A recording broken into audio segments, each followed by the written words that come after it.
Welcome to the Hockey Podcast. I am Luke Lipinski. And I am Doug Kim. This week's show, we try to recover from the conference finals, look ahead to a Bruins-Blackhawks Stanley Cup, and discuss why no coaches are safe ever, anywhere. We'll also take a deep look at the series that gave us this year's Stanley Cup pairing, along with the AHL and Teletubby news. It's about time. All that and more. Let's drop the puck on episode 10. All right, Doug, here we go. The Stanley Cup starts in a couple days, starts this week. The Boston Bruins and the Chicago Blackhawks. Before we get into the preview of that, let's kind of... That'd be June 12th, right? That'd be June 12th. Okay. Yes.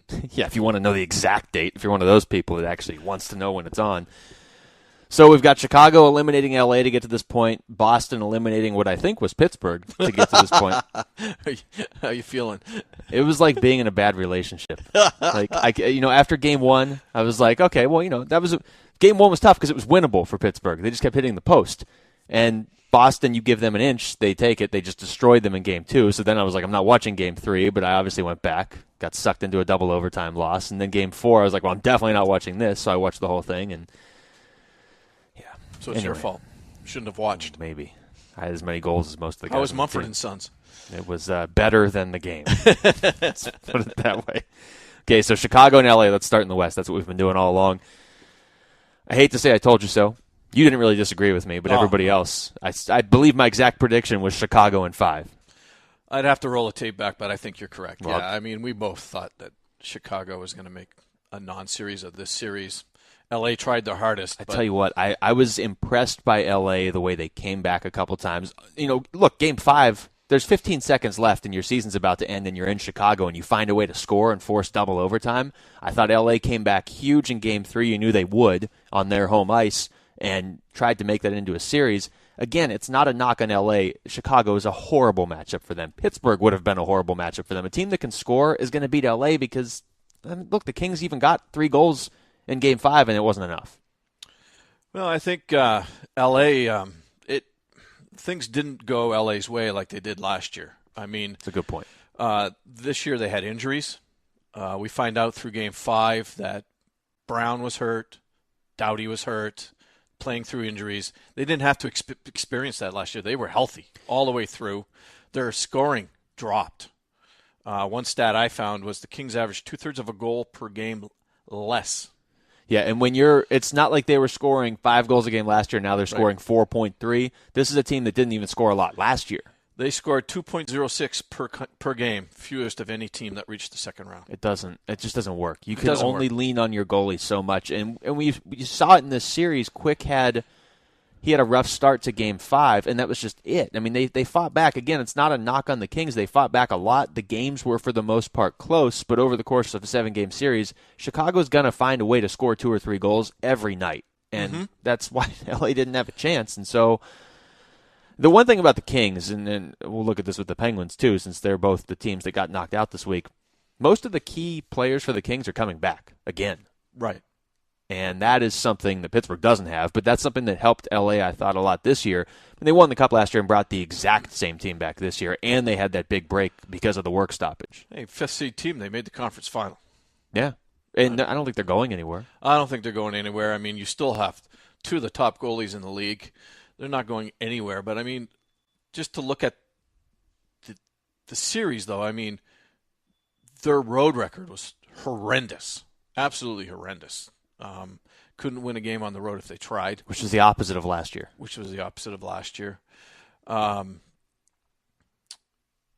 I think that Chicago's speed was something that LA wasn't ready for. I mean, LA is a bit of a physical team, Very physical. And unlike Boston, LA didn't figure out a way how to slow Chicago down.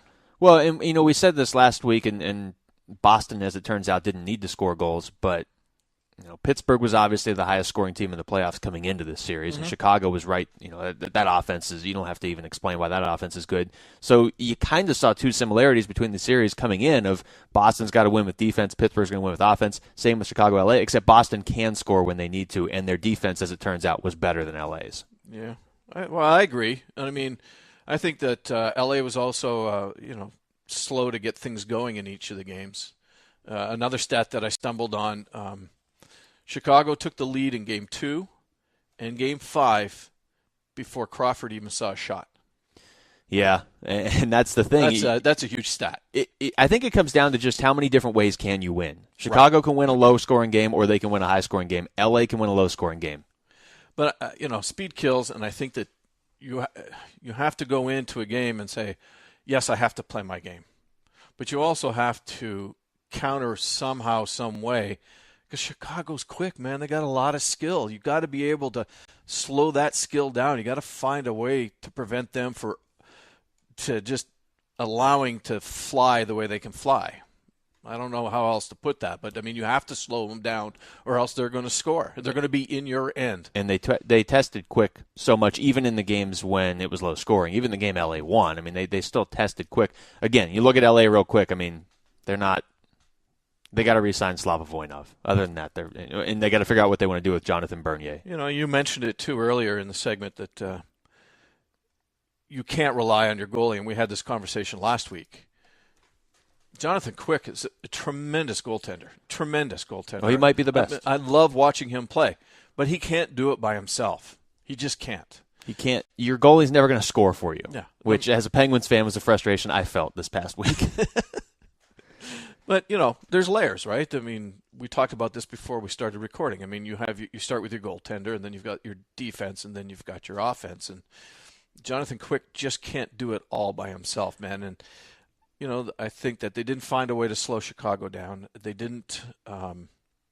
They had injuries so that was an adversity that they didn't face last year. Everything went their way last year, and I'm not saying they didn't deserve to win last year, but everything did go their way. Yeah. So, and then talking about the physicality of LA, I just want to touch briefly on the Duncan Keith suspension because I was upset with it. Yes, you were.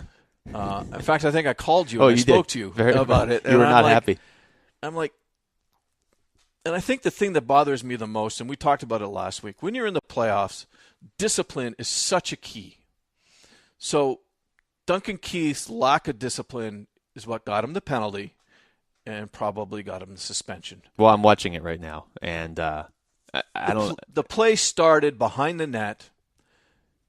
Carter cross-checks him in the back. They come out to the front of the net. Keith doesn't have a glove. He bends over to pick up a glove. Carter slashes at his hand. I don't know if contact was made. No, this is perfect. You can't see my screen, but you're literally talking through right in line with the play. So Carter slashes towards Duncan's hand, and I'm going to react if I see a stick coming towards my bare hand. And he one-hands the stick and swings it, and he hits hits Carter in the face. My problem with that whole sequence is Carter knew what he was doing. He knew what the cross-check, and when he did the slash towards Keith's hand, he was just skating along, doot. I'm not doing anything wrong. Yeah. Oh, I'm just going to put my stick down on the ice. Oh, this guy's hand's right here. Let me just go extra hard. I understand the penalty. Keith has got to control his stick. That's a rule. It's a clean and simple rule. Carter wasn't cut, but yet Keith got a double minor. Yeah, but I've done a 180 on some of this because I'm completely with you on Carter, and I don't think he even got a penalty on the play, and he should have had two. Well, to me, it starts. If you're going to control the whole sequence, it starts with the cross-check. Well, look, I forget who was on TV the other day saying this. I think it was Mike Milbury. It was somebody that was on the U.S. broadcast, and they were just talking about how the officiating has not been good in these playoffs. And NHL officiating is usually the best, in my opinion, of the four major sports. And, fortunately, it's the one sport where you really can't impact it. It's not like the NBA where you can just decide, okay, this team's winning, so we're going to just call 1,000 fouls.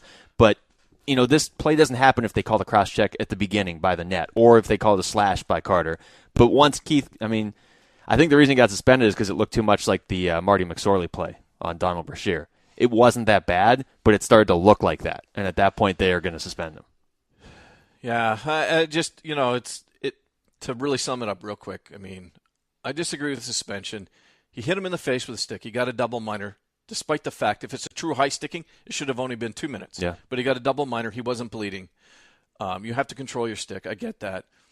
The instigator, it's always the guy that retaliates. And that's where they're the ones that always get the instigator penalty, which makes no sense. That's where the discipline's got to be. I didn't like the suspension. I thought the 4 minutes was enough. There, I've said my piece.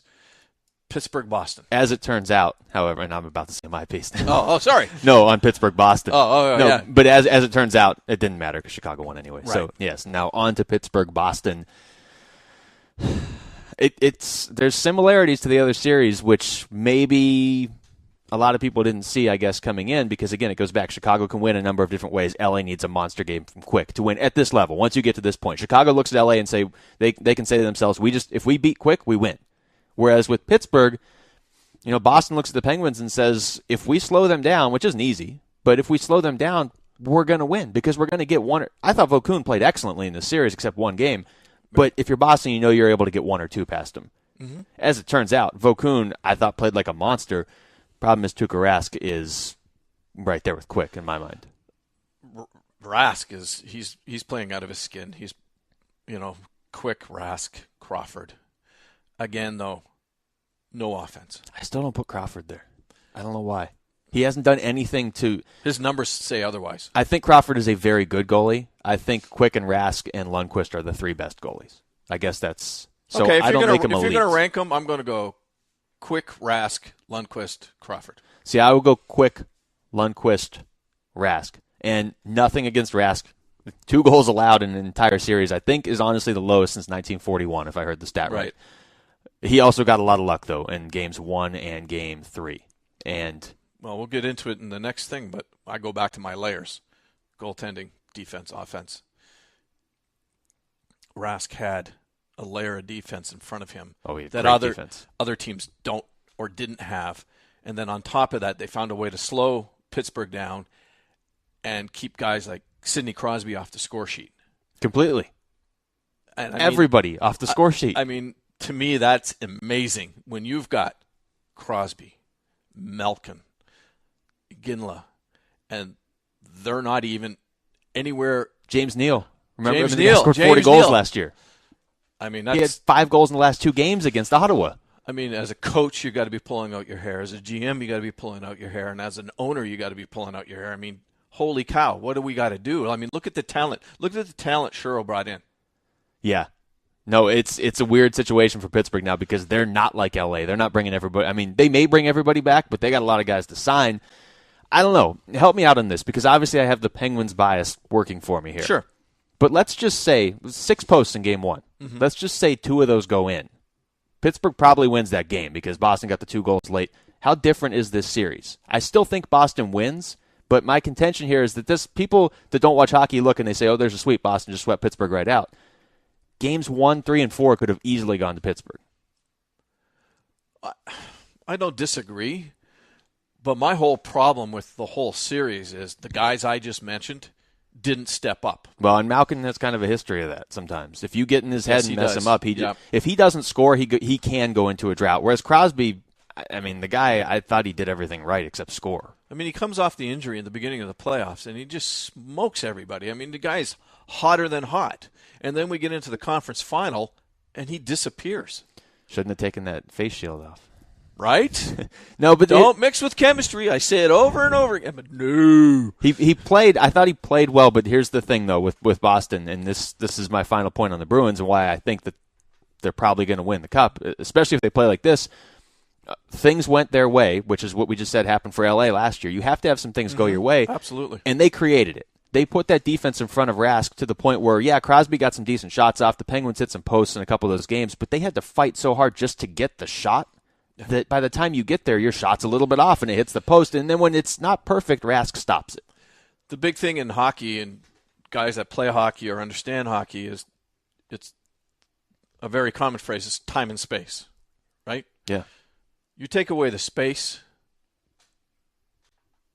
You take away the space, and then you have a goaltender back there that's going to stop anything that's even marginal. Never give up an easy goal, which you got the feeling if Pittsburgh could just get an easy goal, the floodgates could open. And guys like Ginla and Crosby have a knack of finding that space, and Boston never gave them that space. Even the way the series ended. I mean, the Bruins are still going to win the series at that point. They're up 3-0, Sure. But Pittsburgh has that flurry finally at the end of, pardon the pun, with the flurry. But at the end of Game 3, where they're just, or Game 4, and they're just pounding shots on Rask in the last minute when they've pulled Vokoun, and he's stopping all those two. Mm-hmm.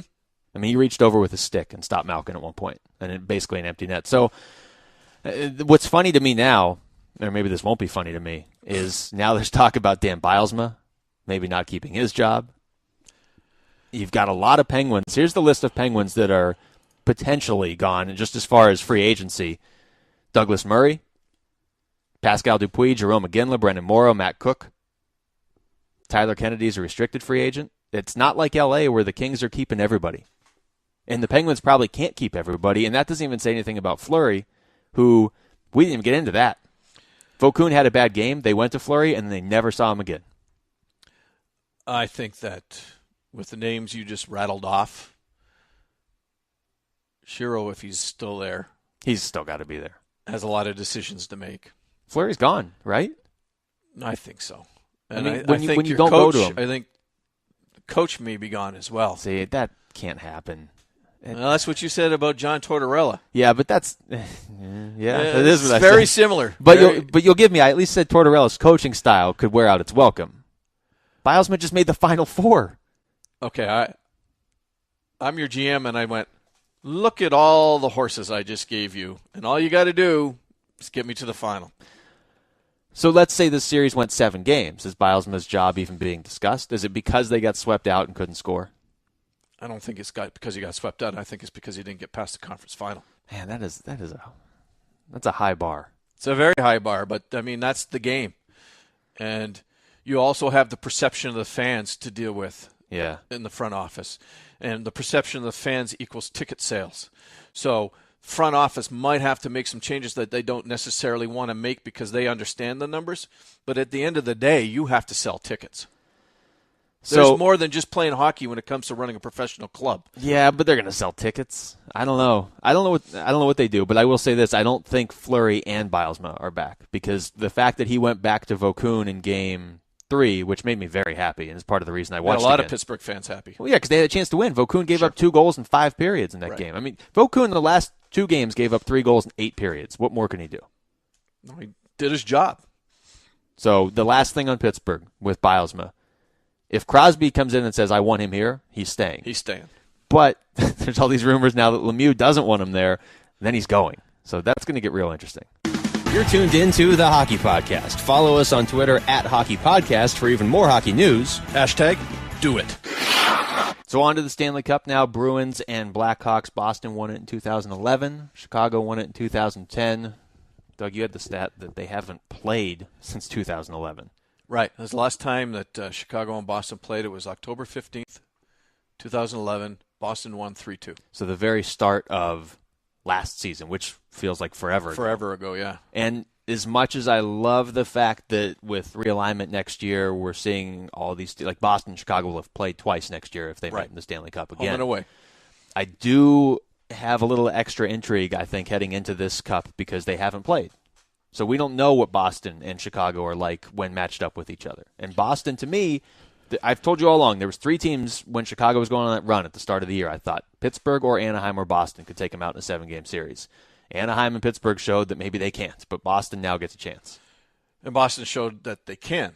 And before I get into the nitty-gritty, let's just do some fun fact stuff. Okay. This is the first Stanley Cup featuring 2 original 6 teams in 34 years. Last time 2 original 6 teams faced off for the Stanley Cup was in 1979, the Montreal Canadiens versus the New York Rangers. I wasn't even alive for that. You know what I mean? I mean, to me, that's astonishing. And it's two of the league's oldest teams. Chicago came in existence in 1926, and Boston in 1924. I mean, there's just so much to me as a hockey fan, and I love the history of hockey, and just so much intrigue around that. I love the fact that we got 2 former Cup champs facing off. Two very recent Cup champs, which, as you said before the show, same coaches, same lineup, basically. Pretty much same lineup. I mean, Boston, in their last game of a 20-man roster, they had 16 players that were on that 2011 championship roster. Yeah, I mean, Boston and the just same won. coach. Yeah, and Chicago's basically the same way. They have a few different guys, but their main guys are still there. Hossa, Kane, core is there. Sharp, Taves, Seabrook, Keith. Their main guys are still there. Different goalies for each team, though, which is kind of interesting. That is interesting. And speaking of goalies, I'm going to go to my whole layer analogy of how I look at things. So I broke down these two teams, and let's start at goalie. Okay. Crawford is 12-5 through 17 games. He has a 1.74 goals against, and he's looking at a .935 save percentage with one shutout. Okay. So far in the playoffs. How much of that's the teams he's played, though? I mean, he's played Minnesota and L.A. Okay. I'm just going on raw numbers, and then we can get into the nitty-gritty Played of it. Detroit, though, too, so I mean, that's a team that can score. Rask, in 16 games, is 12-4. So they both have 12 wins. So goals against is 1.75, spot on. Save percentage, .943. The difference is he has 2 shutouts. The only team he had a hard time with was Toronto, which, by the way, thanks again. For not just putting away Boston when you had the chance. At the time, I thought it was hilarious. Now I don't think it's so funny. Here's the thing that blows me away, though. The next layer is defense. Dude, this is okay, so if we're going layer by layer here, if we're going through this Chicago-Boston, who gets the advantage in goal? I give it to Rask. But how clear? Because I think it's pretty clearly in Boston's favor. Again, Crawford's doing everything he's supposed to do, and he's on a very good team that he's going to win games even when he has an off night. But he's been solid. First round, Rask had to keep his team in because his team was down 3-1 in that series. I think Boston looked past Toronto in that series. Rask kept them in the series and allowed them to win that series. Series number 2, played a pretty formidable opponent and got him out of that series. Shut Pittsburgh down. I didn't even see Pittsburgh score either of their 2 goals. Like, I happened to look away. I didn't see Pittsburgh score a goal in the whole series. That's all we're asking. You're right. Crawford played Minnesota, played L.A. L.A. struggled. Minnesota struggled. Not that Crawford doesn't deserve to be here. No. But I'm not saying that. We're talking the best. Rask of those 2 has been phenomenal. And look, I mean, Toronto, like you said, kind of got to the Bruins a little bit. You know, Boston had once Boston went up 3-1 in that series, I feel like Boston was kind of like, okay, we got the series. Let's start looking ahead. I know players and teams say they don't do that. They're professionals, but it's not that they didn't think they'd have to try. It's just you lose that little bit of edge. Mm-hmm. They came back. They played the Rangers. And to your point, that's a team that's going to keep you low scoring and close every game. And that's just what the Rangers do or did under Tortorella. So the Bruins knew what they had to do. They made short work of the Rangers, and then they completely shut down the Penguins. And through that whole series, every time they talked to a Bruin, they had the utmost respect for the Penguins. Even going into Game 4, they were talking to Lucic, and he's like, look, this series isn't over. This is a team that can easily win 4 games in a row. Right. And I think they'll approach Chicago that way too, which is why I think Boston will win the series. Although, as I told you off the air, every team I want to win loses. So in that respect, I probably should pick Chicago, but I'm going to go with the Bruins. Okay, so then let's go to the defensive layer. Through the playoffs, so far, Boston's D has generated 27 points with a plus-minus of 14. That's a collective number. That's all of Chicago's defense. Boston's top 4 defensemen have generated 26 points and a plus-minus of 28. And they've had injuries back there. Right. They've listed 9 guys on defense because of that. But their top 4 guys are on par to Chicago's whole defensive core. No, Boston's defense right now, to me, is you take LA's defense and how good it was last year, and Boston's is better. Yes, I agree with that. And then that layer is what's allowing Rask to have that confidence that he has. And when those 2 layers are in sync, it's really, really hard once you get into the offensive zone to try. And we noticed it with Pittsburgh, how they just took away their space.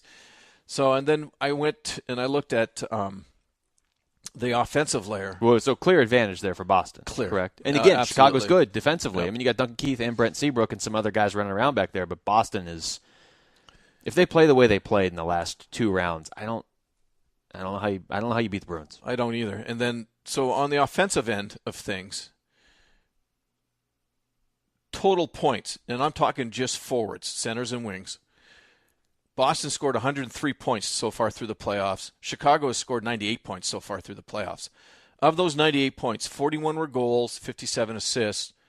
On the Boston side of the ledger, it was 35 goals, 68 assists total. And this is the one that kind of surprises me. And I get that Chicago just played Jonathan Quick, but the Bruins didn't really score a lot in the Penguins series, and it was a short series, obviously 4 games. They faced Lundqvist before that, and I don't know that you necessarily think of the Bruins as an offensive juggernaut. No, I don't.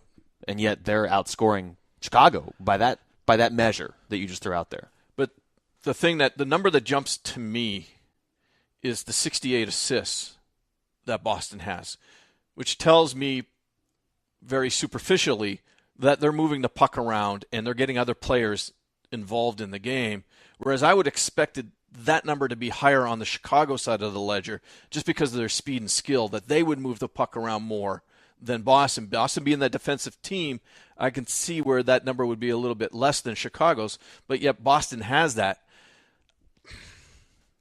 I don't know what to make of it. I don't know how to analyze it. It tells me that Boston is doing a good job of moving the puck around. Well, I think it is very symbolic of kind of what we've seen from the Bruins in these last 2 series and at times in that first series, and that they're such a cohesive unit right now. Whereas Chicago, I mean, I'm not going to sit here and badmouth Chicago. They've looked fantastic too. But there are players on Chicago. I mean, Patrick Kane can just steal the puck and come in and score on his own. Jonathan Taves can do that. He hasn't really done it a lot in these playoffs for whatever reason. And Boston has guys that can too, but that's not how they're scoring right now. They seem to be set up of, we're going to put a wall up in front of Rask, the other team's not going to get a shot, and then we're going to move down the ice and we're going to score when we have to. And yes, on paper, Chicago, despite everything we just went through, Chicago is still the better team on paper. Better record. They did it all year. They've got offensive weapons. They've got some guys that can just throw all these stats out the window if Jonathan Taves catches fire. But Boston is doing... They're just doing everything right on the ice. They're just doing enough to win each game. Well, I don't disagree, and I just, excuse me, I think that it also goes to coaching. I think Julian has made all the necessary adjustments he's had to make. Well, and it's funny you say that too, because Claude Julien, when round 1 was getting to the point where Toronto had tied it, and we were going to Game 7, and there was a chance that the Bruins could lose, there was talk of Claude Julien getting fired if they lost to Toronto, which, I mean, there was talk of Joel Quenneville even getting fired if they didn't go to the Stanley Cup. Has everybody lost their mind? Let's go to the Toronto series. Okay. To win that series, Julien dug deep in his coaching pockets, and he put Big Chara in front of the net. No, we talked about it at the time. It was a great play. Great play. That's what he's done all along. He's done some kind of change. He showed it with the Pittsburgh series on how to slow down a speedy team, take away their time and space. He's going to have to do it against Chicago, because if he doesn't do it again against Chicago, Chicago's got a very, very powerful offensive juggernaut that could take the series away from them. Oh, yeah. I mean, Chicago's capable of sweeping anybody if you're not on your A game. I think, though, if Boston plays Chicago the way they played Pittsburgh, and those are 2 similarly structured teams, if you play them the way you played Pittsburgh, Boston wins the series. If they play like that at that level. And our predictions haven't been bad. Look at our numbers coming into this. You're 11-3, and I'm 10-4, and we've both chosen Boston to win the Cup. So I win. So you win. No matter what. No matter what. But I don't disagree with it. I really don't. I think Chicago's a hell of a team. I just think Boston's going to do it. I really, really believe that. Well, I mean, again, I have a caveat with my pick. If the Bruins go out there and they're like, okay, look, we got here, we're just going to go out there and just play hard and we'll win. No. I mean, you have to play Chicago exactly the way you played Pittsburgh. They haven't done that. I think the only time they did that was in the first series. Yeah. They sat back. And they've gotten stronger as the playoffs have gone on, which is another sign of a team that can win the Cup. Chicago hasn't really been tested. They were tested by Detroit, obviously. Yeah, Detroit game 3-1. Yeah. But they weren't tested against Minnesota, and LA's a tough team, and I'm sure every one of those games was tough, but they were never going into games against LA like, we have to win this one or our season's over. Right. I agree with that. I don't know. It's going to be an excellent Stanley Cup. I mean, it's going to be so much fun to watch. At least 6 games, right? I would think so, if not 7.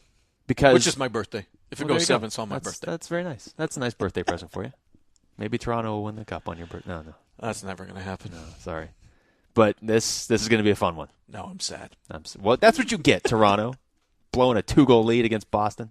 You're listening to the Hockey Podcast. Feel free to email comments or questions to the show at our email address, thehockeypodcast@gmail.com. Last segment, news and notes. Luke Lipinski here with Doug Cannon. Here we go. That's Let's me. start I'm with Doug Cannon. It's good to know. Thank you. All right. I'm staring at a picture of Sergei Gonchar, and it's definitely throwing me off, but we'll get to him in a second. Calder Cup. Yep. Finals are set. The Grand Rapids Griffins. Do you know what a griffin is? Yes. Okay. You don't have to say it on the podcast. Do you know? It's half half lion, half bird. Half like eagle. Okay. Do you know what a crunch is? Because that's who they're playing. They're playing the Syracuse Crunch. Yeah. All right. It's a big, mean guy that pounds the bleep out of you. Named after a cereal or possibly a Nestle's bar. They used to be... Oh, no, never mind. Okay. Continue Rapids, on. Grand Rapids wins game one, and we'll just go quickly through this. 3-1 over the Crunch. Yeah. Couple interesting players scored for Grand Rapids, though. I just want to throw these out there. Gustav Nyquist, who you may remember from the Stanley Cup playoffs this year, so I thought was interesting. Mitch Callahan. And then also Riley Sheehan, who you may remember from driving around drunk in a Teletubby costume earlier this season. How did I miss that I don't story? know. Which Teletubby was he? The purple one. What's the purple one's I think name? it was the purple one. I don't know. Riley Sheehan, apparently. That story had Doug Cannon written all over it. Like I thought you would have been I thought you would have started this segment with that. Couldn't That's believe you didn't know hilarious. that. So anyway, he gets a goal. So his season is going better now as he has a chance to win the Calder Cup. Keep an eye on that if you are bored waiting a couple days between games here, because as we should have mentioned last segment, Stanley Cup starts the 12th. That's Wednesday. 15th, 17th, 19th, 22, 24, 26. Yeah, game 2 of the Calder Cup is today, actually. So by the time you hear this, we'll see if the Griffins are up 2-0 or if the series is 1-1. But, I mean, certainly some good future potential stars in the NHL playing in that. Now, okay, wait a minute. So was he Dipsy, Lala, Poe, or Nunu? That's what I want to know. I don't know which one he was, but I can guarantee you his nickname in the locker room now is whichever one he was. So if there's guys calling Riley Sheehan Dipsy, then at least we all know why now. I don't know which one was the purple one. That should be a good thing. Okay, that's a research thing for next week. Yeah, we'll definitely have that as we do draft. Dipsy, Lala, Poe, or Nunu. Draft, Stanley Cup, and Teletubby coverage next week. Now, speaking of future stars that haven't quite made it yet, the Edmonton Oilers missed the playoffs again this year. Yeah, finished 12th in the Western Conference this year. This was a 48-game season. Mm-hmm. This was Ralph Kruger's first season as the coach of the Edmonton Oilers, and it was his last. He was the associate coach for 2 seasons prior to this season.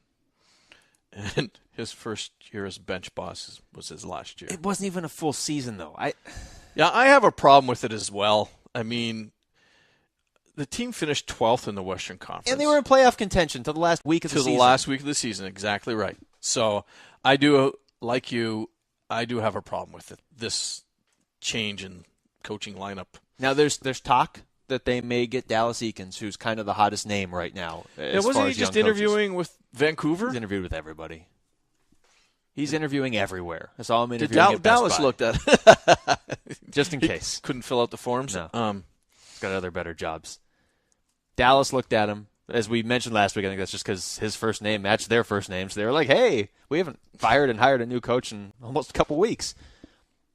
Edmonton was there this season. And look, whoever wins the Stanley Cup, I don't think there should be an asterisk next to it. I'm not one of those people. But I do think if you didn't have a great year this year, you do need to take into consideration the fact that this was a short season. So look, if you're Florida and you won 15 games, yeah, maybe you need to make some changes. Ironically, that's the one team that doesn't seem to be talking about making changes.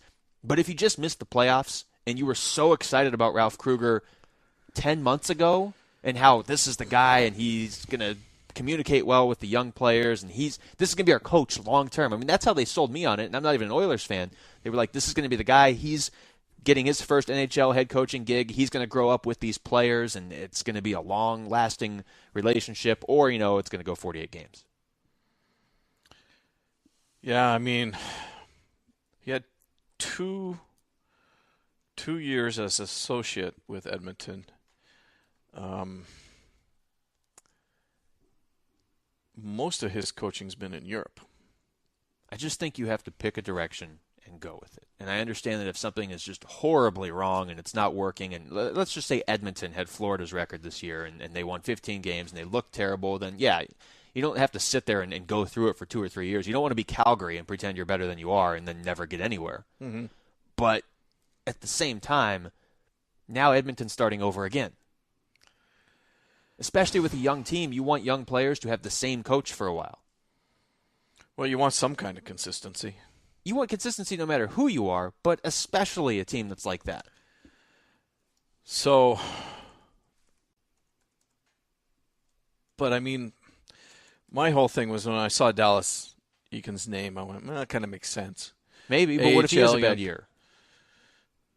Right? I mean, there's going to be another AHL coach next year that you can replace Dallas Eakins with, even if you get him.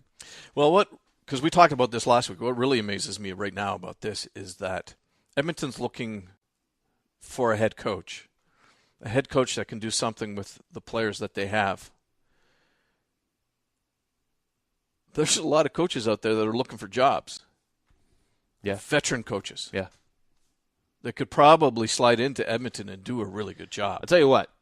Tell me John Tortorella wouldn't be an interesting fit in Edmonton for a couple years. How about Alain Vigneault? Yeah. I don't know why he doesn't have a job yet.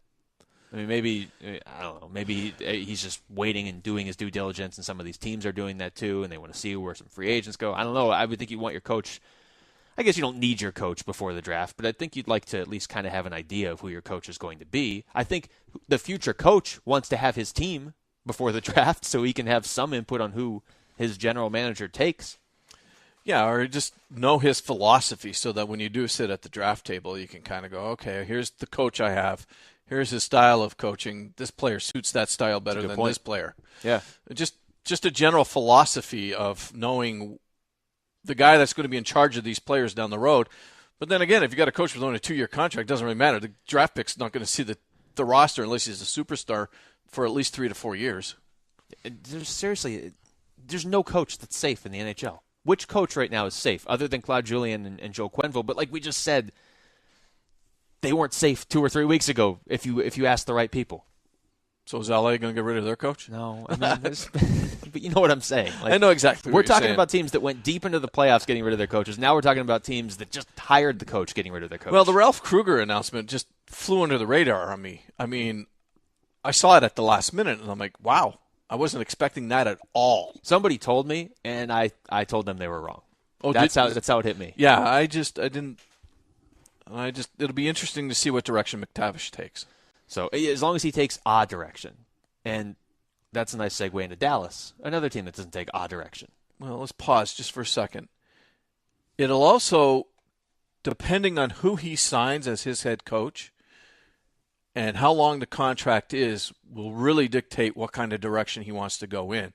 Now, within the parameters of that contract, whether it's 4 or 5 years, if he changes it up, that's another problem. But if you pick Coach A and he's there for a 5-year contract, then you can say, okay, I know that coach. I know his philosophy. So this is the direction the team's going to go. The players know that's the direction they're going to go. The general manager knows that's the direction they're going to go. So I think that's another little X factor that, depending on whether it's a 3-year, 5-year, 7-year, really kind of dictates on what direction the team wants to go. Regardless of how long the contract is, and I hear what you're saying, they have to take that mental approach, though. Even if they just, let's say they go out there and they get Dallas Eakins, who I'm sure was available last year if they really wanted him. Let's say they get him and they sign him for 3 years. The thought has to be, this guy's our coach forever. I mean, isn't that how you have to approach it right now? But don't forget, you've had a shakeup in the front office in Edmonton, so that's another X factor. You know, you had one philosophy when Kruger was put into position. That guy that made that decision's not there anymore. The new guy's making his mark. Yeah, unfortunately, but that's how you stunt the growth of young players. And when your entire roster is young players, I'm not saying they won't be good players. Yeah. They're already good players, but how are they going to fit together? Do you really see Edmonton getting to the point where Boston is right now if they have to keep starting over? No. This is just never stop and start. It's like 2 steps forward, 1 step back. It's just not going to work. And all that, Edmonton's got all that young players, and now Dallas has picked up another old guy. Yeah, well, Dallas, I mean, Sergei Gonchar signs 2 years, $10 million. I believe we have that right. Oy vey. That's all I got to say. I know you don't like the deal. His numbers, I can't argue his numbers. I mean, he had 64 points in 119 games over the last 2 seasons, that's almost 2 points a game as a defenseman. Those are good. No, he's for very his good. age. Yeah. No, I mean, those are good no matter what your age is, and he's had an excellent career with Washington. He won the Cup with Pittsburgh. He's been great with Ottawa, and I have to think he's part of the reason Erik Karlsson has developed so quickly in Ottawa. He had 6 points in 10 playoff games with Ottawa this year. So, I mean, his numbers are his numbers. That was deep, by the way. What's that? His numbers are his numbers. It's got really philosophical in here. Well, the incense are burning. Can you smell them? I can now. The 39-year-old starting with a new team. Starting with a new team, but the exception to that too, though, is the guy by the name of Ray Whitney. He's 41. Yeah. And if you look at his stats from day one to now, there is no drop. The man is the most consistent hockey player I've ever watched or ever known. Also on Dallas. And he's also on Dallas. So, I mean, Gonchar's numbers are not any different. I mean, he's a consistent defenseman, but I don't know, man. I don't know what it is with the deal that's set on. He's 39 years old. He's going to be making $5 million a year. Well, okay. So here we go. First of all, I need to get this picture of Gonchar off my computer because he's looking at me like a guy who just got paid $10 million for the next 2 years. He looks very smug and happy with himself. He's an excellent defenseman. He's probably a Hall of Famer. He had 50 points in 2009-2010 with the Penguins. Yeah. He was a major part of them winning the Stanley Cup the season before that. So nobody's questioning that he's a good player. Mm-hmm. And as I think about this more and more, I almost wouldn't even have a problem if Ottawa was like, look, you're here, you're a big part of this team, you fit here, we're in the Eastern Conference where it's not nearly as physical as it is in the Western Conference. You've been instrumental in Erik Karlsson's development. He's comfortable with you. I don't have a problem if Ottawa goes to him and says, here's $5 million a year for the next 2 years. But for Dallas, this move might make sense for them down the line. It might work out, but it just seems like there's more question marks with this. I don't know if he's going to be a good fit stepping into Dallas. And again, the Western Conference, it's not universal, but a lot of the teams there are just more physical. And so as a defenseman, does Dallas really need an offensive defenseman? They need a guy who's going to throw his weight around, and that's just not Gonchar. So, yeah, if you can get him for $3 million a year, that's great. But we were looking at some of the salaries of other top defensemen in the NHL for this past season, and even going into next year. I mean, Duncan Keith right now is making $5.5 million, but Chris Letang, $3.5 million. He's a Norris Trophy finalist. PK Subban's a Norris Trophy finalist, $2.875 million a year. And now you're giving Gonchar $5 million. Now, leading point scorer amongst defensemen this year, too. Those two guys, Subban and Letang, were tied. Right.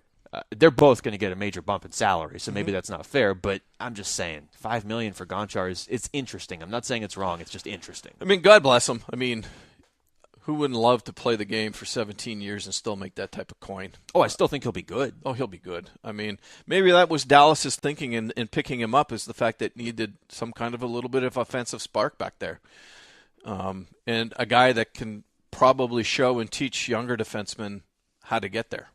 Yeah. I don't know. The whole age thing just bothered me. There's just so many good young guys out there that I'm like, why did you have to go in that direction? Well, again, I mean, I'm with you to a certain extent on that. If Gonchar comes to me and says, look, I'm going to take $2 million a year, or $3 million, something realistic, maybe $3.5 million for Gonchar, certainly you want him on your team. Yeah. Money aside, you want Sergei Gonchar on your team. But I'm just surprised that Dallas, of all teams, was the club that jumped right on it. But it kind of goes back to Edmonton. I mean, you have a shake-up in the front office again. You're going to have a coaching shake-up. Maybe he comes in and he can mentor a guy like Alex Goligoski. But even Goligoski's not that young anymore. Yeah, I mean, how many points did Goligoski had? 27. Yeah, but if you're Dallas, you don't even want to hear his name because you traded James Neal for him.